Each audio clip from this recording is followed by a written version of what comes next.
Os Códigos do Milhão, Pablo Marçal, capítulo 7, a Superdata. Sempre o fim é melhor que o começo. Já ouviu falar em renda passiva? Esse será um dos melhores capítulos, a Superdata. Você está fazendo as tarefas? Você está tendo resultados? Se você não está fazendo as tarefas, volta lá e faça.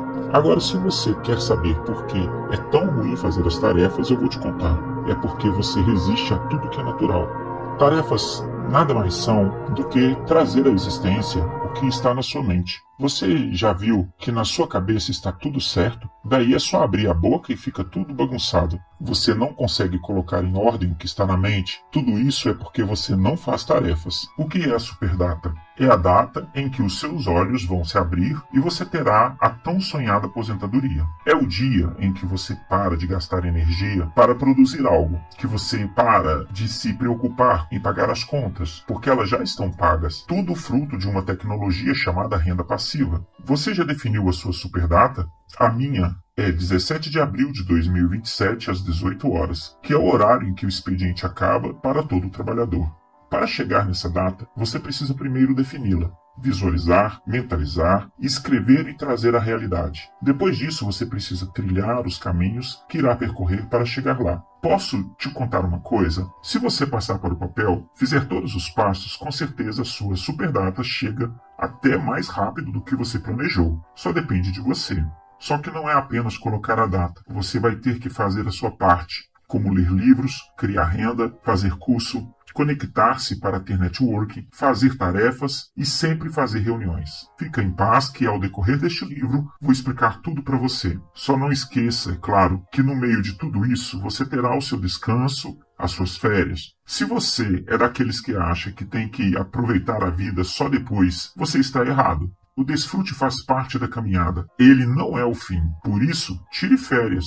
Desfrutar é obrigatório. Você precisa estudar para chegar à superdata. Este livro é um ótimo estudo, pois a compra de habilidades e desenvolvimento pessoal muda a sua mentalidade e te faz conectar a novas pessoas. E você precisa de novas pessoas para aprender, se inspirar e ensinar. Não ache que é só lidar com aqueles que sabem mais do que você. Você também precisa doar para aqueles que ainda não estão aonde você está. Eu criei uma tabela para você visualizar o que é e quanto precisa para chegar à superdata. A tabela é a seguinte. Título: A superdata. Passos anuais para atingir a aposentadoria em 10 anos. Mentoria: uma vez ao ano. Descanso: uma vez por semana. Férias: uma vez ao ano. Curso: 6 vezes ao ano. Livro: uma vez por semana. Networking: conectar com uma pessoa nova por semana. Meta financeira: uma meta nova por mês. Gerar nova receita: 2 novas ao ano. Atividade física: 3 vezes por semana. Superdata: 10%.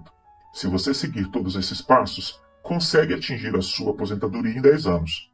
A cada ano você irá completar 10%. Se você conseguir fazer mais que isso anualmente, chegará nela mais rápido. Cada um tem o seu tempo para atingir a superdata. 10 anos é a média. Por isso a tabela é baseada nela. Tem pessoas que se aposentarão antes. O recorde que eu sei são de 100 semanas, que são 2 anos. Já o comum são 520 semanas, que são 10 anos, como mencionei acima. Qualquer bobo na vida aposenta com 10 anos de trabalho, 10 anos de networking, exponencialidades, tarefas e muitas ideias. Você vai abrindo a sua mente, criando novas trilhas neurais e elas explodem. Aí não tem como mais voltar ao tamanho original. Se você quer aposentar com a vida que você tem hoje, consegue rápido. O negócio é que você quer avançar, quer descobrir coisas melhores que você nunca experimentou. Eu sempre pergunto, você quer uma Lamborghini que consome 1 litro de combustível a cada 500 metros rodados? O pessoal fala, Deus me livre. Pois é, mas é um carro de 5 milhões. Você pode até falar que não quer ter, só porque você nunca entrou em uma. Porque quando entrar, você vai pensar, não é possível que o homem desenvolveu uma maravilha dessas. Você precisa começar a levar a sério. Viva só o hoje, mas defina a sua semana, o seu mês, o seu ano. Não abra mão disso. Se envolva com novos conteúdos semanalmente.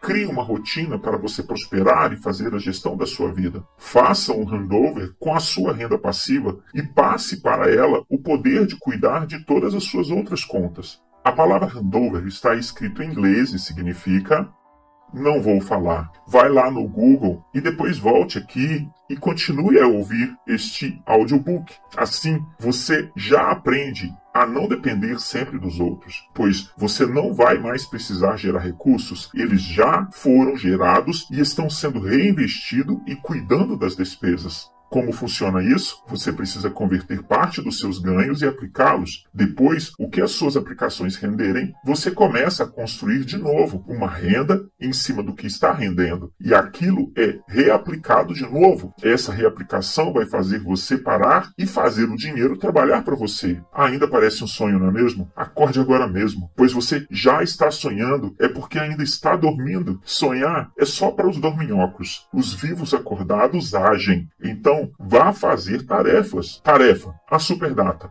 1. Qual é a sua superdata? 2. O que você vai fazer para chegar a elas? 3. Dos passos citados neste livro, quais deles você já fez? 4. Aprendeu o que é handover? Estude a respeito e escreva o que você aprendeu.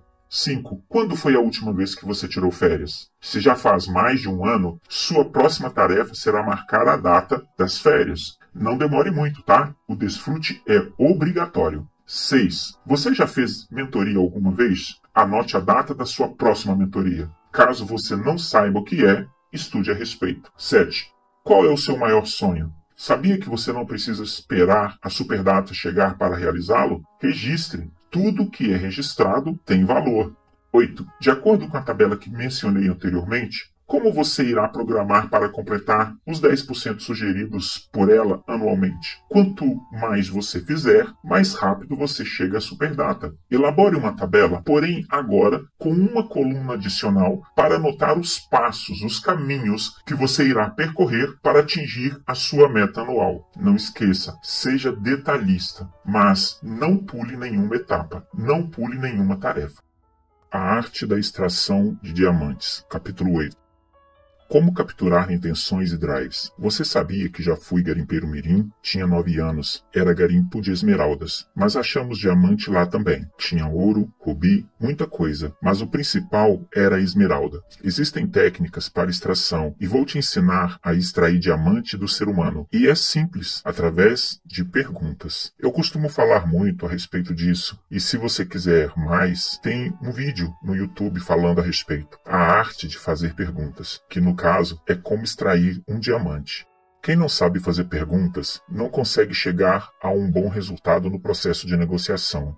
Tenho uma pergunta para você. Vamos ver se você sabe. Onde foi extraída a maior quantidade de ouro do planeta Terra? A maior quantidade de ouro foi extraída da mente de alguém que pensa. Alguém que pensa e alguém que faz perguntas. E todos que fazem perguntas não vivem alienados a absolutamente nada. Na negociação, você precisa extrair os diamantes. Então, as perguntas conseguem desmontar todas as rochas, quebrá-las. Daí você lava essas rochas, peneira, até encontrar os diamantes. Os diamantes você só vê quando quebra as rochas. As pessoas em uma negociação são como rochas. Você precisa estremecer para elas trincar. E se você for preciso, pode usar até uma dinamite para quebrá-las em pedras menores. O problema é que essas pessoas querem usar aquelas perguntas para dizerem, lacrei. Só que você não precisa disso. Só da pergunta top. E o que seria essa, então, pergunta top? Se você for traduzir a palavra top para o português, significa topo. Então a pergunta top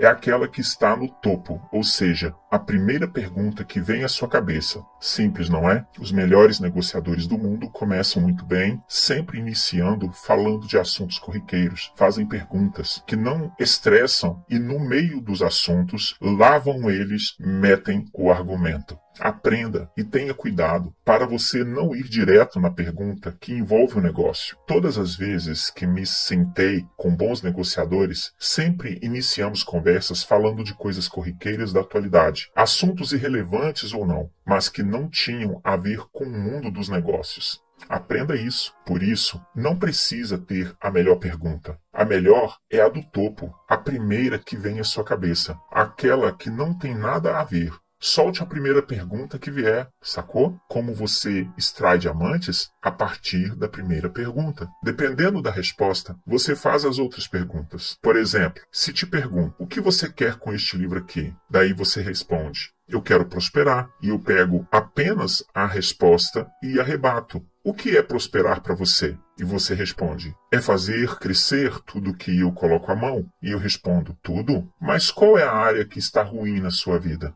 Entendeu como funciona? Olha como eu estou extraindo diamantes. Peguei uma rocha gigante, aí explodi, e agora estou sedimentando, peneirando e lavando, até encontrar os diamantes. Com 5 perguntas reversas, eu consigo achar o diamante. E não tem como eu te dar as 5 perguntas exatas. A primeira pergunta é a top. A que vem à sua cabeça. Todas as perguntas transferem pressão. Essa pressão funciona como uma dinamite que faz com que você exploda de dentro para fora até soltar os diamantes. Por exemplo, se eu estiver na sua frente agora e te perguntar quanto você ganha por mês? No 3, 2, 1, já. Pronto, você já verbalizou. Não interessa o quanto você ganha. Não tem que responder. Você só precisa fazer a pergunta. Se você fizer a mesma pergunta para mim, vou te responder com outra pergunta. Por que você quer saber? O que isso vai acrescentar na sua vida? Tem um macete aqui para não parecer grosso ou parecer arrogante. Coloca um sorriso no rosto na hora de devolver a pergunta. Dessa forma não fica feio. Existe uma arte de extrair diamantes. Os dados que estão dentro das pessoas são valiosíssimos e às vezes elas nem sabem que tem isso dentro delas. E como você descobre? Através das perguntas. É assim que se extrai diamantes de dentro das pessoas. O segredo das perguntas é liberar a primeira, a top, que pode ser qualquer pergunta. Não tenha medo, mesmo que pareça idiota. Deixa eu te contar uma coisa. Não existe pergunta idiota.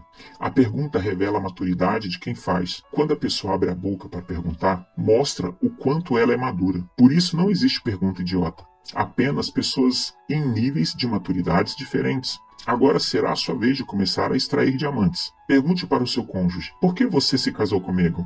Ele ou ela vai falar, porque eu te amo. Daí você rebate. Além de amar, por que você fez isso? E por aí vai. Só faça a pergunta, ok? E aí, alguma pergunta? Tarefa. A arte de extração de diamantes. 1. Se desafie. Faça a pergunta top para no mínimo 3 pessoas. 2. Escreva 5 perguntas top que você vai fazer para você mesmo a fim de extrair seus diamantes. 3. Quais são as 5 perguntas que você vai fazer para Deus? 4. Através de perguntas tops, extraia e anote 3 preciosidades das 5 pessoas mais próximas de você. 5. Escreva 3 perguntas que você gostaria de fazer para uma pessoa famosa hoje. Quando essa oportunidade chegar, você já estará preparado. 6. Transborde na vida de 3 pessoas o que você aprendeu neste capítulo. Negociar é uma arte, e você é o artista. Capítulo 9. Ganhe dinheiro na compra. Você quer ver os resultados no seu bolso? Como estamos ainda falando de negociação, você precisa aprender que dinheiro se ganha na compra e não na venda. A venda é apenas o retorno para o fluxo do caixa. Tem gente que fica feliz quando vende. Eu pergunto, o que adianta ficar feliz na venda se não ganhou dinheiro na compra? Tem muita coisa na vida que, se você não souber comprar, já era. Por exemplo, você vai comprar um carro e eles falam que na tabela FIPE vale tanto. E você percebe que tem que trocar os pneus, que tem que mexer nisso e naquilo, e começa a depenar o carro, depreciando para comprar mais barato, porque depois, quando for vender, você estará lascado. Meu primeiro carro fazia a minha alegria quando eu tinha 18 anos. Comprei ele e vendi mais caro, porque eu ganhei na compra. Mas como eu fiz isso se o carro era usado? Eu ganhei na compra. Fala assim pro Titi, eu ganhei dinheiro na compra. Eu vendi uma Land Rover para um amigo. Essa eu comprei por um preço e vendi pelo mesmo preço depois de 1 ano de uso. Tudo isso porque eu comprei por um preço bem abaixo do mercado. Onde é que você ganha dinheiro? Na compra. Se você é empresário, precisa entrar ativamente nas compras. Essa semana estava conversando com o CEO da plataforma. Estávamos vendo soluções para a internet, porque nós pagávamos R$1.000 de internet ao mês. Um absurdo. Isso não fazia sentido para mim. Questionei aquilo e sabe o que resolvemos? Eu até me emociono quando conto isso. Instalaram uma internet de R$ 159 por mês. E o meu CEO colocou uma internet mais veloz de R$ 159, ou seja, mais veloz e mais barata. Se você fizer a conta, reduzi praticamente 85% do meu custo. Em um ano, quanto isso não dá? Eu economizei por volta de R$ 10.000 só na internet. Você entende agora por que eu me emociono? Agora pensa isso aplicado corretamente durante 10 anos. É muito dinheiro que estava sendo perdido, parado, mal aplicado e mal negociado. Tem base um negócio desse? Não faz sentido você não saber como ganhar dinheiro. Eu fui colocar móveis na plataforma de Alphaville e as pessoas estavam me pedindo por volta de 70 mil. Só sei que no fritar dos ovos eu não paguei mais do que 20 mil. Entendeu como funciona? Você tem que ganhar dinheiro na compra. Grandes lojas de eletrodomésticos compram a linha de produção inteira das fábricas e o que acontece? Ganham dinheiro na compra.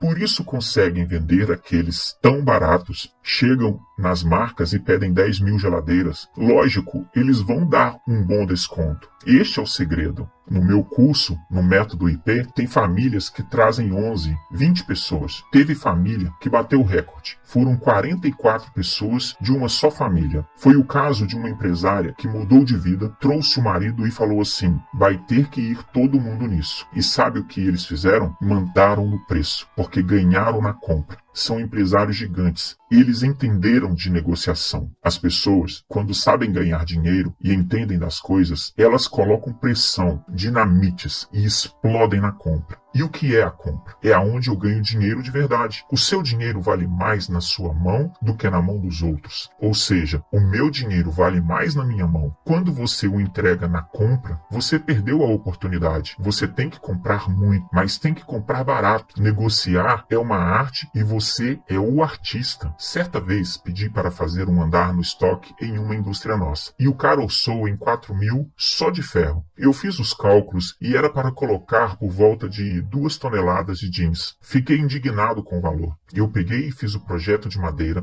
para 2 toneladas. E o negócio está lá até hoje. Ficou menos de R$ 1.000. Não me lembro ao certo. Só sei que ficou muito em conta. Foi um dia de trabalho. Envolvi a equipe toda. E você tem que ver meu sogro, o chefão lá, o jeito que ele ficou. A minha esposa é sócia dessa companhia e o pessoal ficou em estado de choque, perguntando: como você sabe ganhar dinheiro desse jeito? Eu desligava o elevador à noite. Coloquei limite na temperatura do ar-condicionado. O povo ficava de jaqueta dizendo que estava muito frio. Uai, é só mexer no ar-condicionado. Até cerca elétrica eu desligava. O meu salário era o maior da companhia e eu paguei no primeiro mês só com a economia que a empresa teve. Quando eu falo dinheiro de compra, é porque você compra tudo. Todas as vezes que você for comprar algo para sua casa, põe uma pessoa top que gosta disso, porque ela sempre vai saber o que dá e o que não dá para aproveitar e usar. O povo me coloca nas coisas e morre de raiva comigo, porque eu dou um jeito para tudo. Então, como ganhar dinheiro na compra? Entendendo que o seu dinheiro vale mais na sua mão do que na mão dos outros. Por isso, não compre besteiras. Tarefa: ganhe dinheiro na compra. 1. Como está o seu desempenho nas tarefas das aulas anteriores? De 0 a 10, qual seria sua nota? Liste 3 estratégias para melhorar essa nota. 2. Relembre e anote os passos que você precisa fixar para ganhar dinheiro na compra. 3. Modele 2 pessoas que são exemplos de ótimos compradores. Escreva 3 códigos que você aprendeu com cada uma delas e precisa exercitar. 4. Quais são as suas dificuldades de negociação ao comprar um determinado produto? O que você vai fazer para acabar com isso hoje? 5. Estude e faça no mínimo 3 perguntas ao vendedor prestador do produto ou serviço mais próximo que está prestes a adquirir. Em seguida, argumente. Descreva a experiência e quanto você ganhou na compra. O conhecimento, quando praticado inúmeras vezes, se torna sabedoria. Capítulo 10. Exponencialidade. RE vezes 0. Confie no processo. RE, hora estudada. Capítulo 10. Exponencialidade é igual resultado exponencial vezes 0. Fórmula: confiar no processo sobre resultado exponencial vezes 0 é igual 1 hora estudada vezes 20 horas praticadas. Para você aplicar esta fórmula, precisa estudar 1 hora e praticar 20 horas. Assim terá um resultado exponencial. E o que é resultado exponencial? Já dei palestras para executivos de alto escalão e grandes líderes que não sabiam o que era resultado exponencial, mas achavam que sabiam. Continuando na matemática, você lembra do plano cartesiano? Se não lembra, vá pesquisar no Google. Pense nele, só que no lugar de x você vai colocar quantidade. E do y vai substituir por tempo. Não estressa, você não precisa saber matemática para entender isso. Apenas continue. Quando você tem um resultado crescente, isso não quer dizer que ele seja exponencial só porque subiu. Resultado exponencial é o que vem depois do que você cresce. Na verdade, é aquele resultado abrupto que você tem depois que rampou, depois de um crescimento gigante. Acontece depois de uma rampa disruptiva. Gosto de falar que é a rampa da rampa. E o que é isso? Primeiro vamos entender o que é uma rampa disruptiva. É aquela que quebra os padrões, que dá saltos quânticos, o crescimento abrupto dos resultados. Agora aqui está o segredo. Exponencialidade é uma rampa que você faz em cima da rampa que você criou. É literalmente como se fosse a rampa da rampa. Por isso, eu chamo assim, sacou? O conhecimento é muito bom, mas a sabedoria é de quem pratica, sabe? Aqueles que dominam a Terra. Os maiores bilionários do mundo nunca fizeram universidade ou apenas começaram e largaram no meio do caminho. Se você é disruptivo, não precisa de diploma, de títulos, de nada disso. Você só precisa buscar velocidade. E o que é uma rampa de resultados? É conseguir em poucas semanas o que outras pessoas levam a vida inteira. Um dos segredos da exponencialidade é a repetição. Se tem algo que você não consegue fazer, você precisa repetir até conseguir. Não adianta levar de qualquer jeito, senão você também vai levar 10 anos. Mas se você repetir, vai criar a rampa. A rampa é pensar diferente, ser disruptivo, ser diferente. Tem muita gente que depois da rampa, da disrupção, cai, porque não dá conta de se manter animado e praticar o que começou, seja por necessidade de aprovação ou por qualquer outro motivo. Essas manias de pessoas preocupadas. Claro que você não é assim. Não se importe com o que os outros pensam. Seja consistente que você vai chegar longe.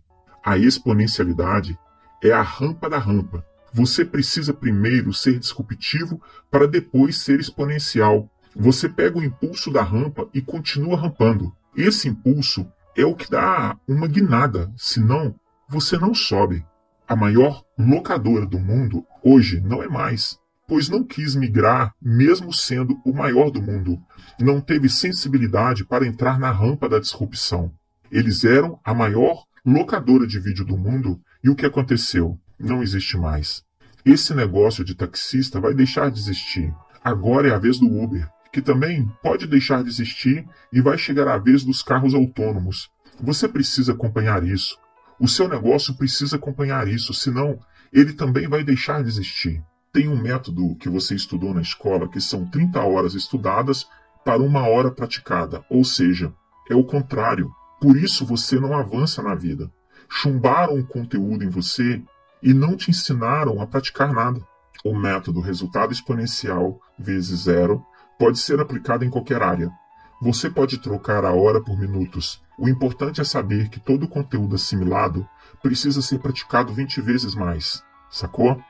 Aprendeu algo ou participou de um treinamento? Pratique 20 vezes o tempo que ouviu. O segredo está nas 20 vezes. E o que é isso? Prática e prática, até fixar o conteúdo. Porque se uma mentira repetida 1000 vezes se torna verdade, o conhecimento praticado 20 vezes se torna sabedoria. Sabe qual é o segredo do sucesso? Realizar repetidas vezes. Somando tudo que faço, cursos, palestras e tudo mais, já passaram mais de 40.000 horas. É por isso que está dando certo. Tarefa. Fórmula da exponencialidade. Resultado exponencial vezes zero. 1. Escolha uma tarefa e aplique a fórmula nele. Resultado exponencial vezes zero é igual 1 hora estudada vezes 20 horas praticadas. E anote como foi o resultado. 2. Aplique a fórmula do resultado exponencial vezes zero nas suas tarefas deste livro e compare o seu resultado foi exponencial ou não. Consegue me explicar o porquê? 3. Identifique 3 negócios disruptivos e abruptos. Qual atitude você pode modelar nessa observação? 4. Você já fez algo exponencial em alguma área? Ensine isso para alguma pessoa em especial. 5. Analise como têm sido os seus estudos e perceba se está praticando as horas necessárias de tarefas. Explique sua estratégia de ação. 6. Encontre 3 coisas que você pode fazer e repetir para criar um resultado exponencial. Coloque data para isso. 7. Quantas pessoas você conhece que têm resultados exponenciais? Seja ridículo, infantil e divertido. Capítulo 11. Brainstorm. Como explodir em novas frentes. Seja ridículo. O que é brainstorm? Brain é cérebro e storm é tempestade. Uma tempestade de ideias. Essa tempestade de ideias só acontece quando conectamos cérebros uns dos outros. Por exemplo, ao invés de você ficar pagando agências caras para decidir os nomes de suas empresas, existem pessoas dentro do seu ciclo de relacionamento que têm guardado esses nomes. Como faz o brainstorm? Para ele acontecer, você precisa de criatividade e para ter criatividade você precisa de 3 coisas: ser ridículo, infantil e divertido. Tem uma equipe aqui que me ajuda. Elas formalizam as tarefas, outras filmam, outras arrumam o ambiente, ou seja, tem uma galera fazendo as coisas. Só que quando eu quero fazer um brainstorm, eu os aviso um dia antes, porque eles precisam ser criativos e para isso precisam ser ridículos, infantis, divertidos. Então eu dou um dia para eles pensarem. Não é uma regra isso. Seria o ideal, mas pode ser feito de uma hora para outra também, ok? Por exemplo, vamos criar um canal de televisão e precisamos de um nome. Para facilitar, você pode criar a ambiência. O que é isso? Qual seria a ambiência da criatividade? Algo ridículo, infantil e divertido. Eu gosto de usar a música do jogo do Super Mario, uma versão remix. Ela faz a pessoa ficar infantil, só que você não pode recriminar as ideias dos outros. Quando você recrimina, bloqueia a pessoa e ela não quer mais produzir no brainstorm. Quando você ouve a música, fica infantil, fala besteira, dança e faz coisas nada a ver que aciona a sua ridicularidade. Rir de tudo isso é se divertir. Mentalize que vocês estão, então, em um parque de diversão. Ao começar, já pede às pessoas as piores ideias delas. Melhor, fala que não quer as boas ideias. Assim as pessoas vão se sentir mais à vontade para falar as baboseiras todas. Pede também para lembrarem de quando tinham 8 anos, como eles pensavam. O canal de vídeos que vou criar é para crianças. O nome precisa ser tão impactante que quando a criança passar por ele, já se prende naquilo. E aí as pessoas vão soltando as ideias. Exemplo, Uno do Titi, Canal da Pamonha, Titi Parte, Titi Bros, Titi versus Goku, e por aí vai. Depois as pessoas soltaram os nomes ridículos, essas mesmas pessoas vão excluí-los, porque o melhor processo do brainstorm é começar excluindo. Assim você não tenta sabotar o nome que vai ser. A ideia é destravar o raciocínio. Depois que excluiu os nomes, vão sobrar alguns. E a partir deles você começa a trabalhar, buscar conexões com os nomes, sinônimos, etc. Não precisa já escolher na primeira rodada de brainstorm, apesar de ser possível 95% das vezes. Mas você pode ir fazendo rodadas. Não tem problema. O importante é destravar e ensinar as pessoas a serem ridículas, infantis e divertidas. Não fique quebrando a cabeça. Reúna os outros cérebros e exploda as ideias sendo ridículo, infantil e divertido. Você não pode criticar, recriminar, ficar com orgulho de expor a sua ideia ou ciúmes porque a sua ideia não ganhou. Ninguém é dono das ideias. As pessoas só são donas dos resultados ou da falta deles. Tarefa: brainstorm. Como explodir nas novas frentes. 1. Escolha um problema a ser resolvido, crie 3 possibilidades de soluções e mate esse problema com a melhor opção delas. 2. Selecione no mínimo 3 pessoas para fazer um brainstorm ainda essa semana. 3. Escolha um método para gerar ambiência, ridículo, infantil e divertido. Exemplo, no nosso caso, foi a música do Mario Bros Remix. 4. Crie e relate 2 situações novas que te remetem à infantilidade, diversão e ao ridículo, e esteja pronto para usá-la quando precisar. 5. Descreva como foi o processo de brainstorm e todos os seus dados coletados. 6. Estruture a técnica de eliminação para a tomada de decisão. Você não precisa usar todos os seus recursos. A verdade é que você não precisa de recursos. Capítulo 12. Other People Money. Como usar o dinheiro dos outros. Esse capítulo é o OPM, Other People Money, ou seja, trabalhar com o dinheiro dos outros. Parece uma coisa espantosa, mas grandes grupos empresariais e pessoas que sacam de dinheiro usam o OPM. E como funciona? Funciona assim. Você tem a ideia, só que trabalha com o dinheiro dos outros. É algo simples. Grandes companhias crescem fazendo isso.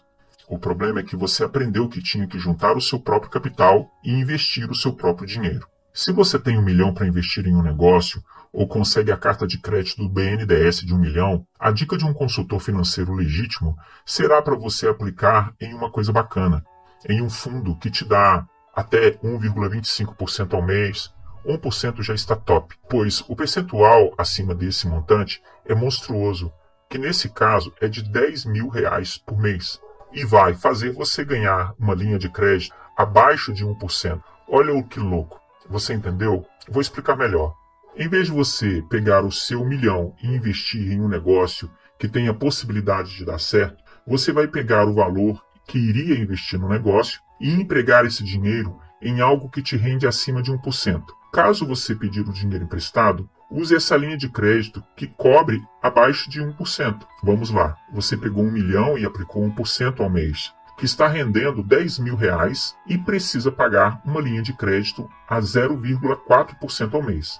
Os juros do dinheiro que você aplicou paga o dinheiro que você tomou emprestado. Isso é OPM, sacou? E você que não tem dinheiro e está perguntando o que fazer, você não vai pegar o seu dinheiro. Tem que aprender que, tendo dinheiro ou não, é bom fazer empréstimos. Nunca faça empréstimos para consumo ou para aparecer para os outros. Faça para multiplicar recursos e riquezas. Aí sim você pode fazer.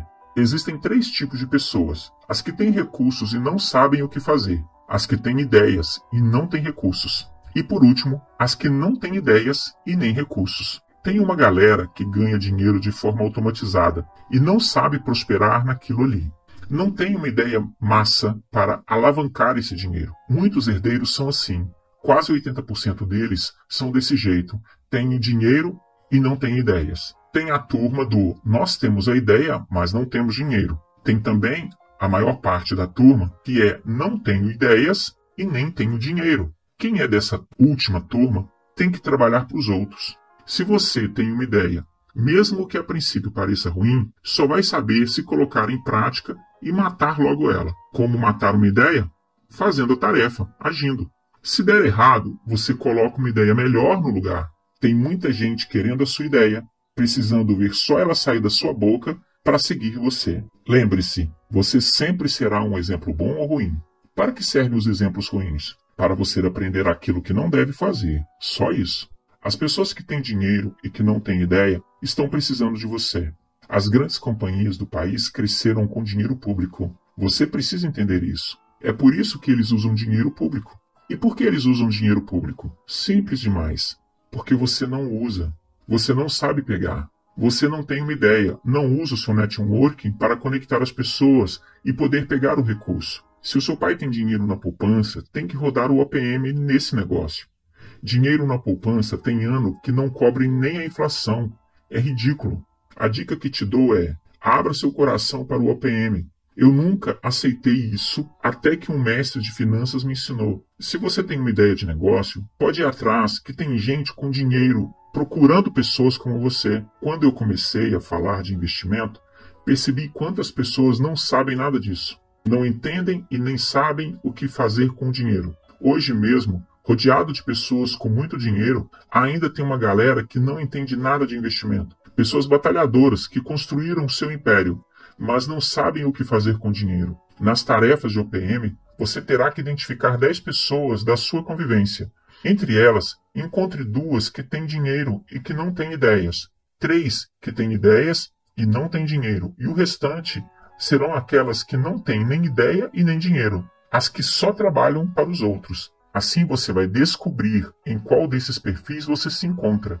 Presta atenção nessa tarefa. Lá também vai perceber os tipos de pessoas com quem você convive e vai ver se não é rodeado de trabalhador, gente que só reclama, pessoas sem recursos, pessoas sem ideias. E se for, é terrível. Você vai fazer uma simulação, como se fosse fazer um empréstimo. Eu comecei a fazer isso com 16 anos. Vá na frente de 3 gerentes, simule e tente pegar empréstimo. Mas só faça isso se for para colocar em prática a sua ideia. Comece a agir, porque estamos juntos. Tarefa OPM. 1. Estude 20 minutos todos os dias da semana sobre o BNDES. Por que pessoas famosas e grandes empresas utilizam esses recursos e você não? 2. Liste o nome de 10 pessoas de seu relacionamento. Separe-as em grupo. A. As que têm recursos e não sabem o que fazer. B. As que não têm ideias e não têm recursos. C. As que não têm nem ideia e nem recursos. 3. Em qual desses grupos acima você se encontra? 4. Liste 3 ideias para você apresentar para as pessoas que têm recursos e trabalhar com o dinheiro delas. 5. Liste 3 pessoas que têm ideias e que você pode investir seus recursos nisto. 6. Você já foi em seu gerente de banco e questionou sobre investimentos? Por exemplo, como buscar rendimentos mais atrativos que a sua poupança? Caso não tenha feito, faça essa semana. E caso já tenha feito, pesquise sobre os bancos digitais e corretoras de investimentos. 7. Com o resultado da tarefa 6, compare e analise as propostas dos bancos tradicionais versus os bancos digitais, corretoras, e tome a sua decisão, onde irá colocar o seu dinheiro. 8. Se você tivesse R$1 milhão, em que você investiria hoje? O que é mais evidente, muitas vezes, é aquilo que tem menos valor.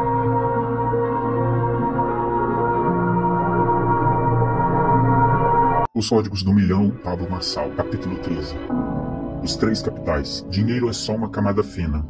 Espero que você esteja compreendendo os códigos do milhão e odiando a pobreza, e esse ódio esteja fazendo você canalizar toda essa energia para a ação de novas ideias. E logo o resultado vai chegar. Está tudo guardado dentro de você. Vou te ensinar agora sobre os 3 capitais. E com coerência, consciência e pressão, tudo vai fazer mais sentido. O primeiro é o capital financeiro.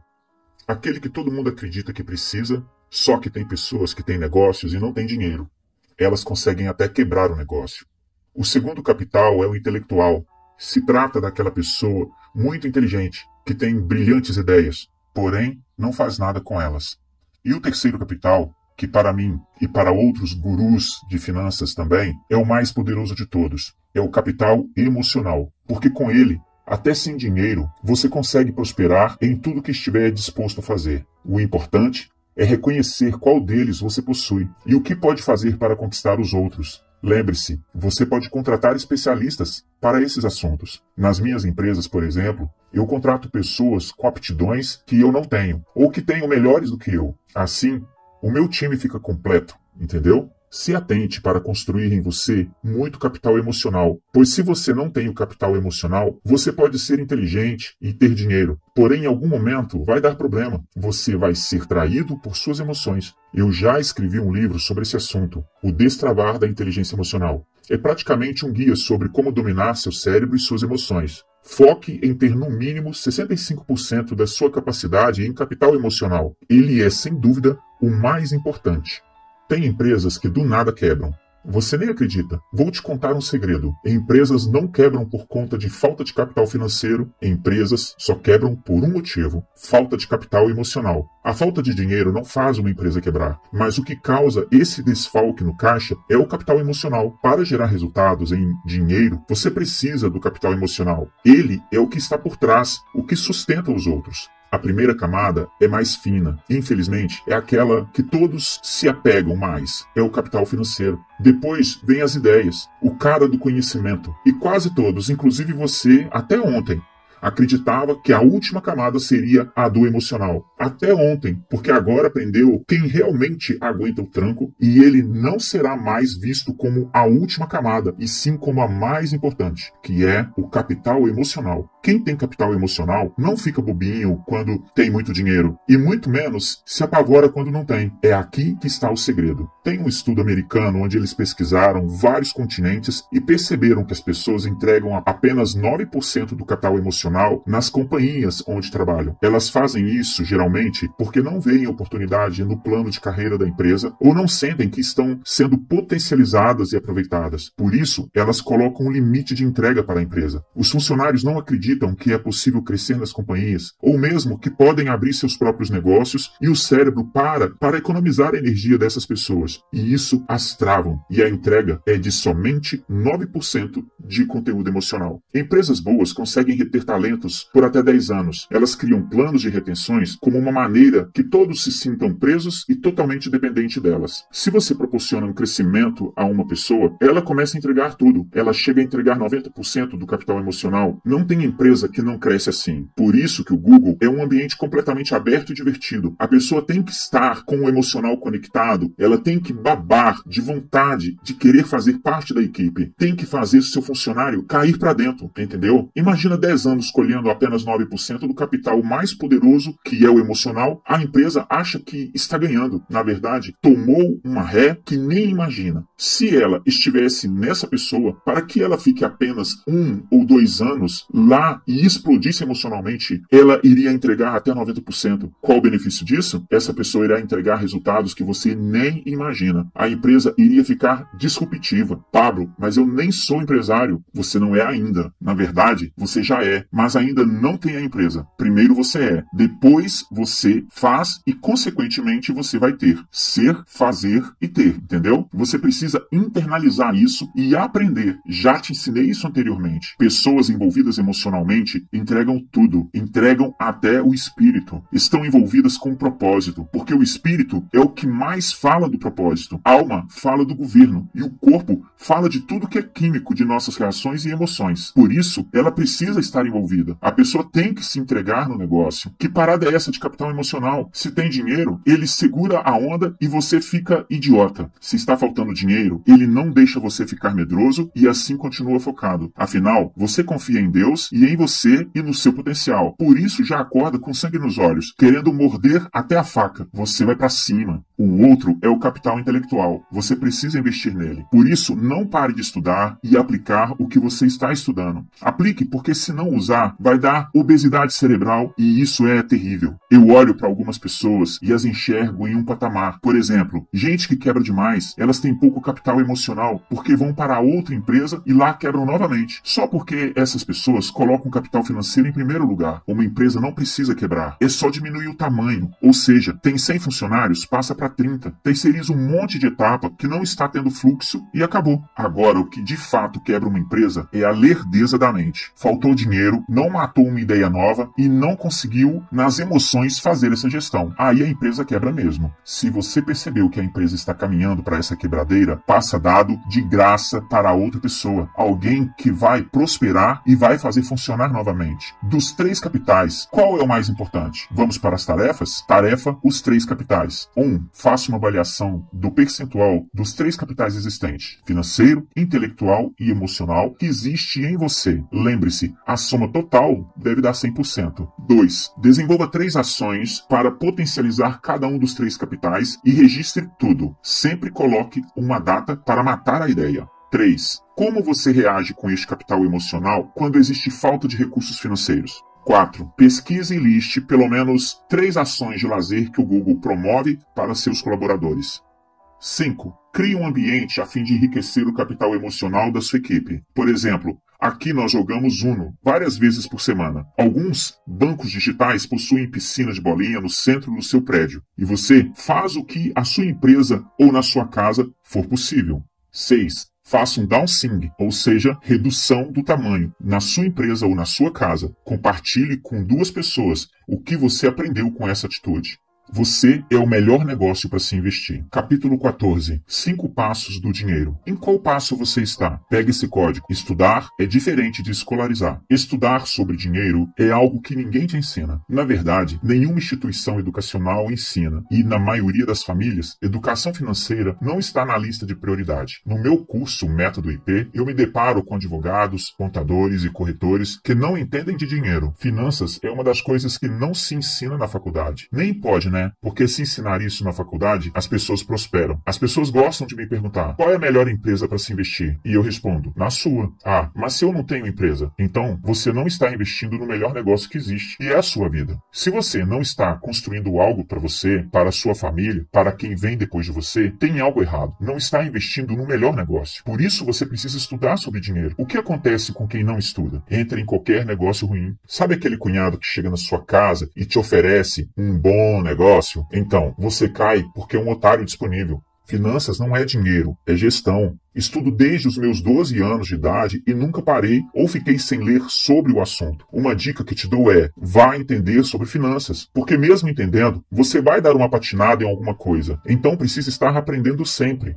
Passo 1. Estudar. Vai estudar um livro, fazer eventos de finanças, assistir vídeos no YouTube ou falar com alguém a respeito disso. Vá aprender coisas novas e canalizar as energias que estava gastando errado. Passo 2. Conquistar. Essa é a parte mais difícil do negócio. Não se trata mais de teoria, mas de prática. Vou te dar um exemplo. Você deseja caçar javalis. Antes de ir para o mato, você deve aprender como fazer isso. Entende que o primeiro precisou estudar, porque você nunca viu um javali, não sabe como ele é, como ele se comporta. É um animal forte e para matá-lo sem arma de fogo não é tão simples assim. Imagine o drama de bater um javali sem saber como. Não dá, né? Você tem que ter feito a fase do estudo para passar a fase da conquista. Quando você aprende toda a teoria, chega a hora de praticar. Por isso, eu sempre falo que essa é a fase mais difícil. Passo 3. Multiplicar. É aqui que está o segredo. Poucas pessoas entendem de multiplicação. Você precisa multiplicar o javali que abateu. Só que a maioria das pessoas quer apenas consumi-lo. Você pode fazer diferente. Vender a sua pele, os ossos, a carne, tudo o que quiser e multiplicar o que conquistou. Passo 4. Patrimonializar. É transformar em patrimônio o que você multiplicou. Dinheiro líquido é patrimônio também. Eu sugiro que você faça uma reserva de emergência, 6 vezes o valor da sua renda mensal, e direcione o restante para outros negócios. Investimento na bolsa, imóveis, sociedade em empresas e compras em leilões, por exemplo. O melhor investimento é aquele que te traz satisfação e você mais gosta de fazer. Enquanto o mundo se chamar terra, você precisa aprender a multiplicar e patrimonializar a terra como autoridade no assunto. Ontem mesmo, me conectei com um cara forte e famoso. Quando perguntei quanto ele tinha de patrimônio, respondeu que não tinha nem 2 milhões. O que adianta você ser reconhecido no que faz e não ter patrimônio? Em todas as palestras de finanças eu pergunto: quem tem 2 ou mais escrituras em seu nome? A resposta é quase sempre a mesma. Em um ambiente de 500 pessoas, elas nunca passam de 5. E isso não acontece só na minha cidade, mas em qualquer lugar do mundo em que eu fui. A Suíça, a Alemanha, entre outros lugares. É o problema de consumidor, pois consumidor não dá conta de patrimonializar. Quantas escrituras você tem em seu nome? Ok, vou deixar isso para as tarefas. Passo 5. Compartilhar. Não espere você morrer para passar para frente os teus bens. Sei que os seus pais te enganaram quando diziam que tudo que era deles era seu, mas pare de enganar seus filhos hoje. Ensine para eles que nada é deles. Assim, irão ter o desejo de aprender rápido os 5 passos do dinheiro: estudar, conquistar, multiplicar, patrimonializar e compartilhar. Espero que os meus filhos com 30 anos tenham mais patrimônio do que eu, mas essa é uma projeção só minha. Vou ensinar todo o meu know-how, como fazer, passar o que já aprendi para eles nunca dependerem de herança. A única herança que vou deixar para eles é a instrução. Tarefa: os 5 passos do dinheiro. 1. Qual a diferença entre estudo e escolarização? 2. Se você tivesse todo o dinheiro do mundo, o que você estaria fazendo agora? 3. Escreva 2 ações que você irá tomar depois de obter o conhecimento. 4. Liste 3 formas práticas de multiplicar os seus recursos. 5. Crie um hábito para deixar de ser consumidor. 6. Em qual dos 5 passos você está? Estudando, conquistando, multiplicando, patrimonializando ou compartilhando? 7. Utilize o 5º passo do dinheiro e compartilhe esse conteúdo com pelo menos 2 pessoas para maior fixação e transbordo. 8. Quantas escrituras já tem no seu nome? Trabalho bom é aquele que tem data para acabar. Capítulo 15. As 5 rendas. O trabalho é a menor delas. Porque dignifica o homem? Foi um castigo. No início não precisava disso. O lavrar a terra era uma diversão. Só que depois da queda, Deus colocou os comandos em todo o mundo. Depois da queda, Lúcifer foi condenado ao inferno e Adão a suar para comer entre os espinhos e abrolhos. Lá no Éden não tinha ar-condicionado, mas tudo era próspero. A terra dava 100 para 1 e agora várias terras não dão nada. Eva também teve a sua condenação. A serpente perdeu as pernas e teve que rastejar. A consequência que você tem por não ter conhecimento é de se lascar na vida. O conhecimento liberta, só que também aprisiona. Se você descobrir algo e não praticar, você fica pior do que quando não sabia. Ignorar às vezes sai mais barato, só que você paga imposto com a sua vida. Se o homem não trabalhar, ele morre de fome e é humilhado. Ninguém bota fé em quem não trabalha. Não importa se você não precisa ter herança ou ser um playboy. Homem tem que ir pra caça, defender a família, seu cônjuge. Homens vão pra cima. Vou te contar uma coisa. A minha média de produtividade é de 17 horas e 30 minutos por dia. Mas estou fazendo handover nas minhas coisas para poder diminuir. Isso é ter mais tempo de qualidade com a minha família. Porque a minha aposentadoria ainda vai demorar um pouco. Vai ser dia 17 de abril de 2027, às 18 horas. Eu amo trabalhar. Acho da hora. Já fui workaholic. Aquele cara que não para de trabalhar um segundo, mas não rola. Fazer isso é passar a vida inteira caçando remédio para se coçar. Vamos lá. A primeira renda é o trabalho, a segunda é o lucro. O cara do lucro é quem entende das coisas, quem coloca a pressão. O salário sempre será inimigo do lucro. Para ter lucro, você não pode pagar tão bem. E você, que é trabalhador, aprenda isso. Os grandes grupos vão sempre pagar mal os industriários. Só vão pagar bem para aqueles que fazem parte da gestão e os outros sempre irão ganhar pouco. Assim, sobra mais lucro. O terceiro tipo de renda é o patrimônio. Muitas empresas não têm lucro, mas têm patrimônio. A Amazon é uma das maiores empresas. Ela não tem nada que gera lucro, mas tem um patrimônio de brand, de nome poderoso na terra. O valor de mercado da empresa é gigantesco, só que não tem nada no estoque. O Uber não tem lucro, na verdade dá até prejuízo, só que continua crescendo, e tudo isso por conta do patrimônio. Anota assim, patrimônio é maior que lucro. Por isso que nessa geração as pessoas não se importam com lucro, porque ele não dá conta de salvar a empresa. A empresa tem que ser maior que 10 anos de prejuízo. Por isso, patrimônio é parte-chave do negócio. Depois do patrimônio vem a renda passiva. Pouca gente investe nisso. E o que é isso? É você acordar e nenhum membro do seu corpo precisar trabalhar. O negócio vai trabalhando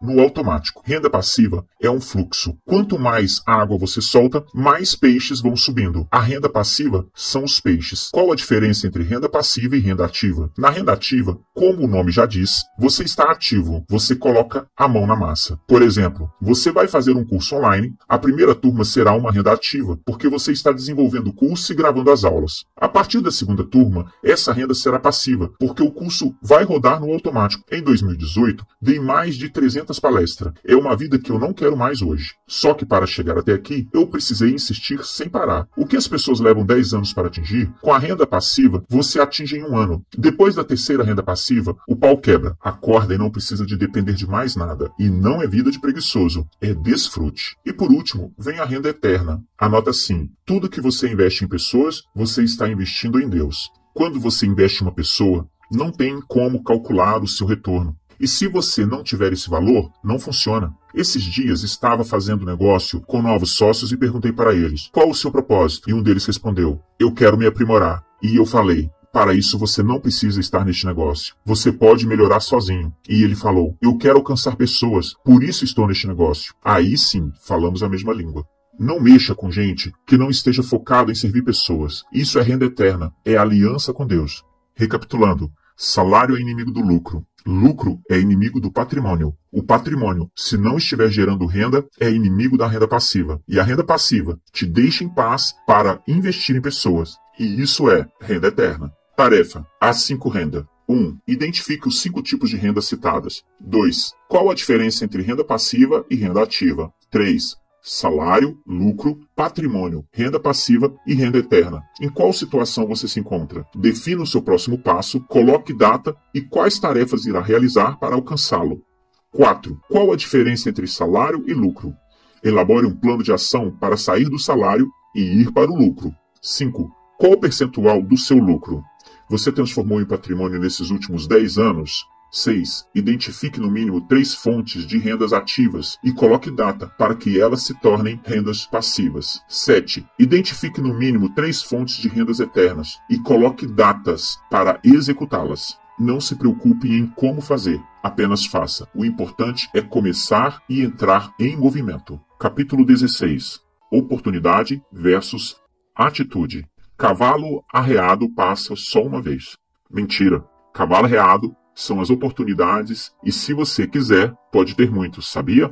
Mas irá precisar de atitude. Vou te contar qual é o problema de todo mundo. O tempo que elas gastam na espera. As pessoas foram configuradas desde pequenas a ganhar as coisas. Basta fazer um pouco de birra, esperar e as coisas chegavam. Você precisava aprender isso comigo. Prefiro aprender do que ganhar. As pessoas foram configuradas desde pequenas a ganhar as coisas. Bastava fazer um pouco de birra, esperar e as coisas chegavam. Você precisa aprender isso comigo. Prefiro aprender do que ganhar. Ganhar é muito bom, mas a Bíblia diz que é melhor dar do que receber. Deus, quando ensinou esse princípio, quis dizer que Ele é o doador, que não precisa ficar recebendo as coisas, pois Ele é o dono de tudo. Quando você ouve que tem que doar, parece que é para dar o que não tem. Isso acontece porque você não aprendeu como transbordar. Se realmente estiver configurado no modo aprendizagem e não no modo ganhar, tudo que você aprender dará conta de passar para frente e ensinar a outra pessoa. Na matriz de ensino, é preciso compartilhar para aprender. Ou seja, é sempre melhor dar do que receber. A palavra mais poderosa para o cérebro chama-se atitude. Ela tem a ressonância que você nem imagina. Tem um poder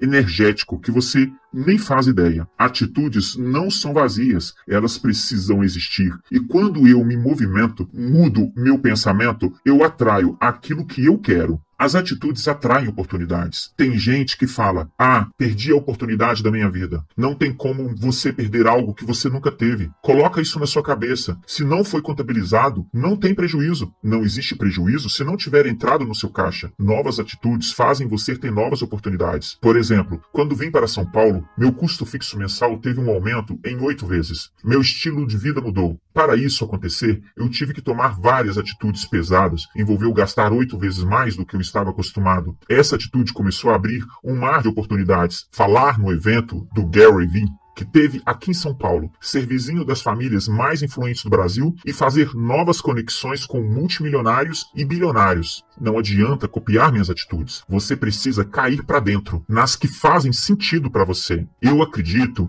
que das atitudes nascem as oportunidades. Vou fazer uma alegoria, dar um exemplo no que acontece lá na roça. A vaca tem o leite que sustenta o bezerro, só que ela não procura o bezerro para alimentá-lo, apenas aparece no pasto cheirando leite. E o bezerro que corre atrás do seu sustento. A vaca, nesse exemplo, é a oportunidade. E o bezerro se alimenta porque toma a atitude. Se você me acha doidão, doido é você que não toma atitude. Não existem novas oportunidades sem ter novas atitudes. A sua atitude move montanhas. Uma vez Maomé disse assim, eu vou trazer a montanha até aqui amanhã, e vocês devem chegar no horário. Todo mundo chegou. O povo pirava nele, porque ele era um político rico e muito engajado que prometeu trazer a montanha até eles. E todos ficaram abismados com isso. Mas a montanha não veio. E todos ali ficaram aguardando, achando que ele iria fazer um milagre extraordinário, ou que a montanha iria pular no colo dele. Sei lá, ele falou, montanha, venha até Maomé. A montanha ficou quieta. Então ele virou e disse para todos, se a montanha não vem até Maomé, Maomé vai até a montanha.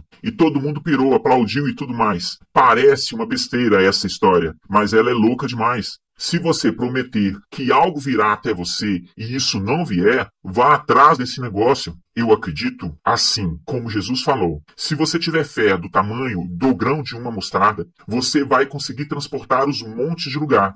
Ele é o profeta, é o Deus vivo em pessoa. Ele disse que se sua fé for do tamanho do menor dos grãos, você será o suficiente para fazer muitas coisas. Só que até você conseguir transportar os montes, vai ter que ir atrás deles. Agora pense no que realmente você quer e vá em direção a isso, porque a atitude vai fazer você ficar cada vez mais próximo da sua montanha. Existem oportunidades que estão sendo dadas a outras pessoas porque você não toma atitude. Você acha isso impossível e não gosta de ter atitudes porque quer que as pessoas entrem, peguem a sua mão e façam a sua parte. Pare com isso.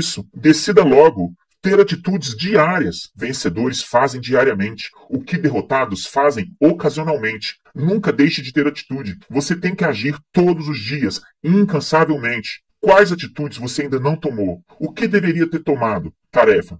Oportunidade versus atitude. 1. Você prefere ganhar o peixe ou aprender a pescar? Prefere ganhar 1 milhão ou aprender o caminho para ele? 2. Em sua próxima visita à casa de alguém, lembre-se de ser gentil. Leve um presente, que pode ser um chocolate, um item de decoração, flores ou qualquer coisa que demonstre a sua preocupação com ela. Cultive esse hábito. É muito melhor dar do que receber. 3. Oportunidades são criadas através das atitudes. Quais atitudes você vai tomar para criar novas oportunidades? 4. Já que a montanha não vem a Maomé, Maomé vai até a montanha. Como você pode usar esse código em seu networking? Marque data para que isso aconteça e relate aqui a sua experiência. 5. Qual é o significado da palavra inflexão? Lembre-se, a oportunidade nasce com a atitude. 6. Se você se arrependeu por atitude que não tomou, relate aqui pelo menos 3 delas. 7. Leia o livro Ponto de Inflexão, do autor Flávio Augusto. Assim como as pessoas vivem em ciclos, as empresas vivem em fases. Para você crescer, precisa deixar o rio fluir. Capítulo 17. 5 fases de qualquer empresa. Datas que você precisa ter em sua mão. O primeiro passo de qualquer negócio é colocar data para abrir. Sem isso, não adianta nada. Você precisa matar a ideia. Encontrei um amigo que estava frustrado porque deixou de ganhar 400 milhões com uma empresa Uber. Quando apresentaram a empresa para ele, não acreditou na ideia e não entrou. Vários amigos meus que já tiveram ideias geniais e nunca fizeram nada. Assim que tiver uma ideia, já coloque a data para fazer o negócio. Mate a ideia. Este é o primeiro passo. Você pode memorizar esses passos na sua mão. O primeiro dedo é o polegar. Ele representa a primeira data, a data da abertura do negócio. O segundo dedo, ou a segunda data, é a break-even point, conhecido como ponto de equilíbrio em português. Acontece quando a empresa consegue se equilibrar, parando de pegar o dinheiro do dono e usar o fluxo do caixa para pagar as contas. Essa é a maioria das empresas. A própria empresa entra em um fluxo de caixa que consegue se pagar. Ainda não estamos falando de lucro, apenas de cobrir os custos. A terceira data é poderosa. Esse terceiro dedo vamos chamar de payback, quando o dinheiro investido volta para o bolso do dono. Vou te explicar melhor. Suponhamos que você abriu um negócio com R$1 milhão.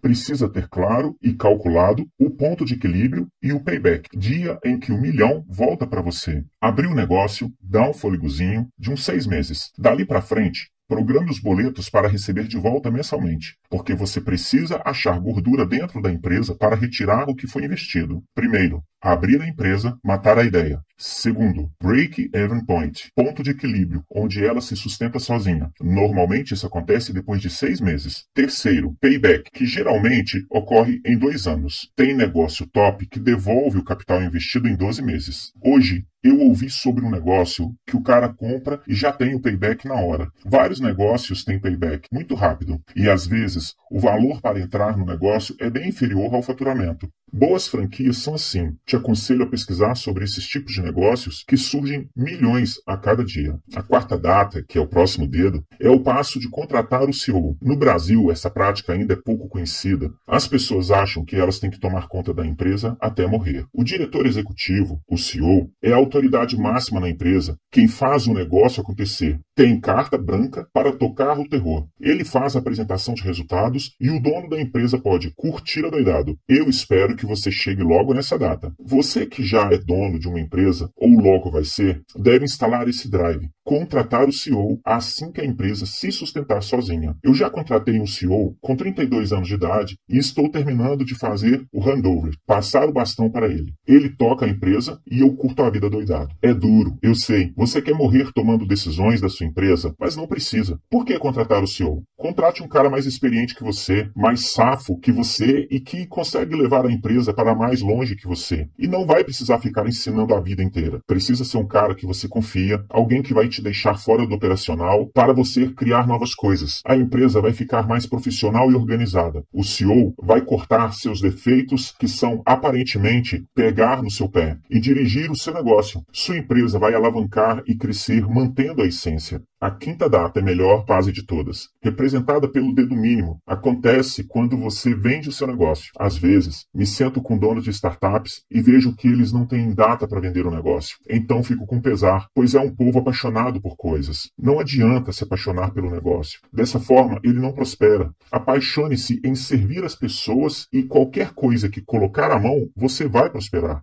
Mais uma dica poderosa que te dou: coloque data para vender. Se você quiser deixar de herança, venda para os seus filhos. Mesmo que eles paguem você com o lucro do negócio, que dure o tempo que você estiver vivo, não dê o negócio para ninguém. A questão geracional só dá certo em 15% dos casos na primeira geração e 5% na segunda. Essa transmissão geracional de empresas não funciona muito aqui no Brasil. Vou recapitular os 5 passos. Primeiro passo: mate a ideia e abra o negócio. O polegar. Segundo passo, break-even point, ponto de equilíbrio, é o indicador. Terceiro passo, payback, investimento recuperado, dedo médio. Quarto passo, contratar um CEO, profissionalizar o seu negócio, ou dedo anelar. Quinto passo, transmitir o negócio, vender, é o dedo mínimo. Empresas têm que ter data de venda. O seu CPF tem data para acabar. O seu CNPJ não. O dia que você entender isso, você vai ter uma empresa tipo American Express de 400 anos. Fechou?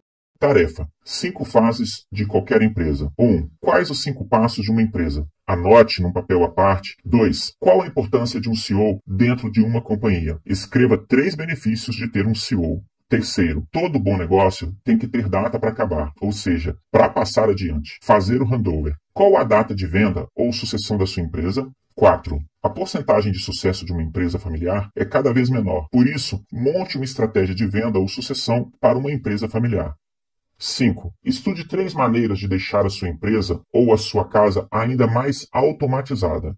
6. Compartilhe com 2 pessoas este conhecimento deste livro neste momento. Nem sempre todo mundo faz é aquilo que precisa ser feito. Nem sempre o que todo mundo faz é o que deve ser feito. Capítulo 18. Onde eu não começaria investindo. Não entre em desuso. Eu vou te mostrar uma nova mentalidade. E o que você não concordar pode seguir no que acredita ser melhor para o momento da sua vida. A tecnologia, a inovação, a disrupção estão atuando muito forte. Então pare e perceba que existem muito mais facilidades para você prosperar rápido. Por exemplo, no ramo da pecuária, se você for investir em bois, eu te daria 3 opções. A primeira seria o boi Nelore, que é um boi tradicional, aquele branco, bonito. A segunda seria o Tabapuã, e é um boi parecido com o Nelore, só que sem os chifres. A terceira opção seria o boi Montana. Esse é aquele boi marrom, baixote, com canelas curtas. Provável que você prefira o Nelore, porque quase todo mundo tem ele e na sua cabeça você acha que é a melhor opção só por isso. Só que você não pode escolher uma coisa só porque todo mundo tem. Você tem que preferir um boi que é precoce, que cresce, que engorda, que dá resultado rápido, que é o caso do boi Montana. Montana é um boi que, se você estudasse e comprasse, teria ótimo resultado. É um boi caro e talvez você precise mudar a sua fazenda para que ele se adapte ao capim. Mas você está entendendo? O resultado é muito rápido. Você vai criar o boi do mesmo jeito, só que um boi mais precoce. A velocidade do seu retorno é maior. Esse é o segredo. Por isso, eu não começaria investindo em coisas que precisam de muito estoque, de muito espaço físico, porque está cada vez mais caro. Daria preferência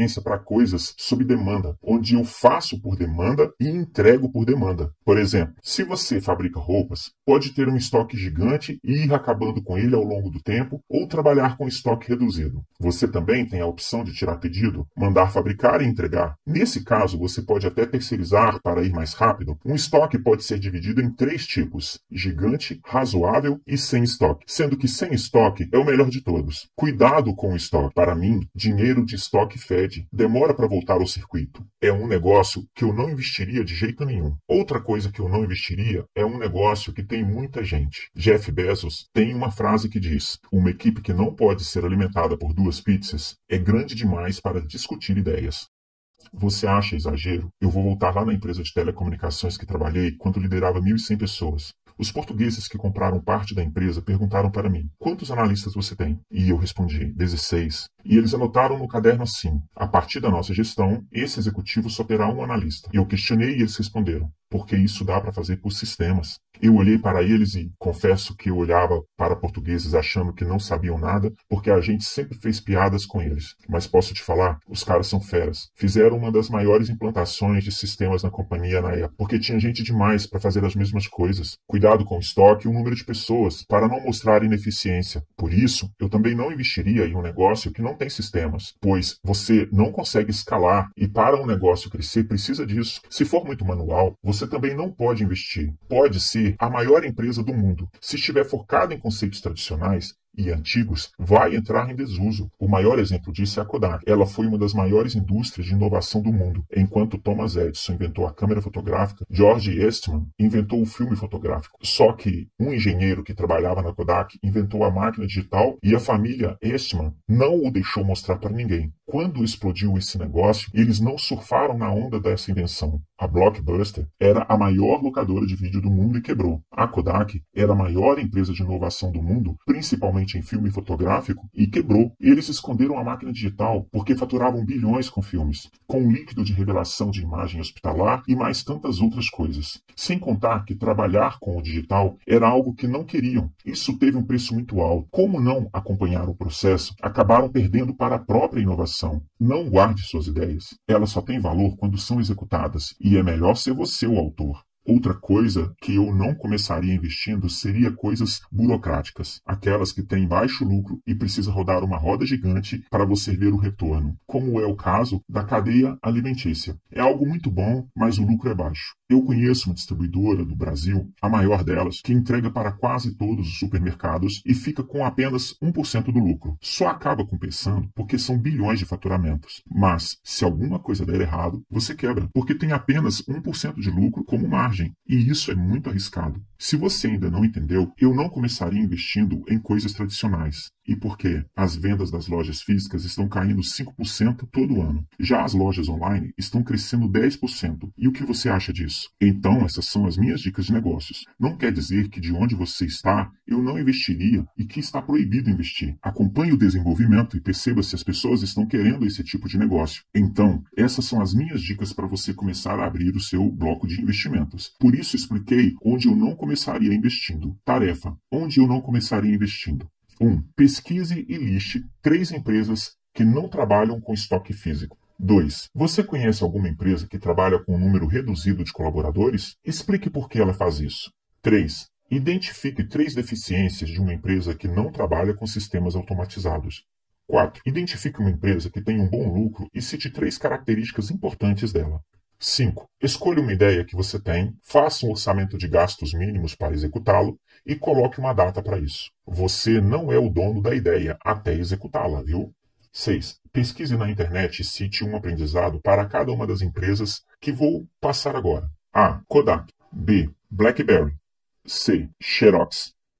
7. Diante das 6 tarefas anteriores, qual a primeira ação que você vai tomar na sua empresa ou qual você não vai tomar? Crie um plano por tudo que você aprendeu nessa aula e aplique em seu projeto. Sementes são ideias.